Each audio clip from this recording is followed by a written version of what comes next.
In this clip, we're going to talk about the proper way to change your oil in your rear differential. In this step, we're going to talk about the proper service procedure for prepping our fill plug and the actual installation of it. What you're going to want to do is use some RTV, some room temperature Vulcanate, and apply it around the threads of your fill plug. What that'll do is prevent the threads rusting together between the fill plug and the case. I'm going to take my RTV and just go all the way around it. Once you get all the way around it, put my cap on here.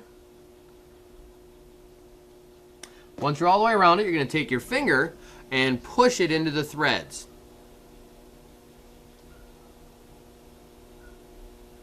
Just like so. That's what you're looking for.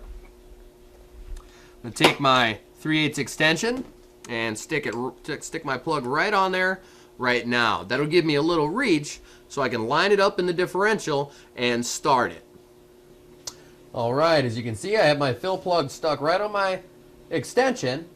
I'm going to reach up between the gas tank and the drive shaft and install it into the differential case. I'm going to spin it all the way down, hand tight, and then torque it with my ratchet.